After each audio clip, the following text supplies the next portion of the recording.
2031 எலெக்ஷன்ல சிஎம் அப்படின்னு இந்தியா முழுக்க பல்வேறு மாநிலங்களில் முதல் தேர்தல்லையே முதலமைச்சரானவருடைய வரலாறு நிறைய இருக்கு. சொல்ல முடியுமா?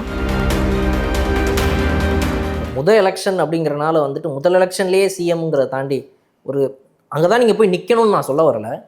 அந்த இடத்துக்கு ஆசைப்பட்டு ஒரு 2ஆம் இடமோ 3வது இடத்தையோ பிடிச்சி முதல் எலெக்ஷன்லேயே ஒரு 20-25% வாக்குகளை தொட்டாலே 2031 எலெக்ஷனில் சிஎம் அப்படின்னு இந்தியா முழுக்க பல்வேறு மாநிலங்களில் முதல் தேர்தல்லையே முதலமைச்சரானவருடைய வரலாறு நிறைய இருக்குது.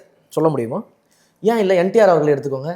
இன்னைக்கு ஆந்திராவில் என்டிஆர் அவர்கள் எப்படி வந்தார், இன்னைக்கு ஆம் ஆத்மி கட்சி எப்படி வெளியில் ஆட்சிக்கு அதிகாரத்துக்கு வந்தது, எல்லாருமே கட்சி ஆரம்பித்து முதல் தேர்தலில் ஆட்சி அதிகாரத்தை பிடிச்சவங்க தான். அப்போ இது போல் எதிர்காட்டுகள்லாம் இருக்குது. அப்போ ஏன் நீங்கள் தாவேக்கா வர முடியாதுன்னு நினைக்க போகிறோம்? நாங்கள் முதல் தேர்தலாக இருந்தாலுமே அந்த ஆட்சியை கைப்பற்றுறது தான் எங்கள் நோக்கம். அதை நாங்கள் செய்வோன்னு சொல்கிறோம். தனித்து நின்றாலும் நாங்கள் ஜெயிப்போம்னு சொல்கிறோம். திமுக போல் 10 கட்சி 12 கட்சியை கூட்டணியில் வச்சுக்கிட்டு நாங்கள் கூட்டணி கணக்கு வெறும் அரித்மெட்டிக் கால்குலேஷன் வச்சுட்டு நாங்கள் ஆட்சிக்கு வர ஆட்கள் கிடையாது. மக்களை வச்சு நாங்கள் ஆட்சிக்கு வரோம்னு நினைக்கிறோம். மக்கள் நாங்கள் ஆட்சிக்கு வரோம்னு நினைக்கிறாங்க. அந்த நம்பிக்கையில் தான் நாங்கள் பேசிக்கிட்டு இருக்கோம்.